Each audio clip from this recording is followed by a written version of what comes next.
Start na tayo ng tarot reading. Malinaw ba yung ano? Sige,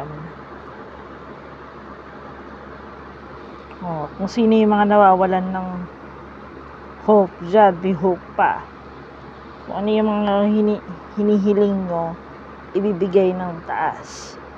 Kung ano yung wini-wish nyo, matutupad. Pero kailangan in balance. So, kung may mga humihiling dyan ng love life, mukhang malapit na mangyari. Mukhang bumibili siya. Para kung hindi nyo inaasahan na may parating, mukhang mabilis lang to. Kahit ano, career, love life, may panibagong simula.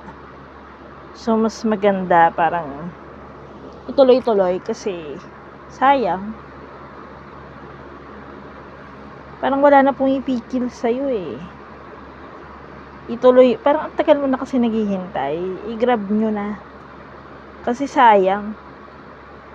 Parang hindi mo naman kailangan hanapin kasi kusang ibibigay sa'yo. Parang hindi mo naman siya kailangan anuhin talaga kasi kusa ring ibibigay sa'yo ng tadhana yung love life na hinihiling mo o yung career opportunity na para sa'yo talaga kasi ibinibigay niya na sa'yo eh. So, kailangan mo lang gawin is hintayin kasi parang ano to eh, major na mangyayari to sa buhay nyo. Hindi ito pilit. Ano to, kusang ibinibigay. God bless. Sa mga gustong magpa-reading, PM nyo lang ako. PM, i-comment nyo lang. I-check naman ako eh. Magre-reply naman ako pag gusto nyo magpa-reading. Salamat, God bless.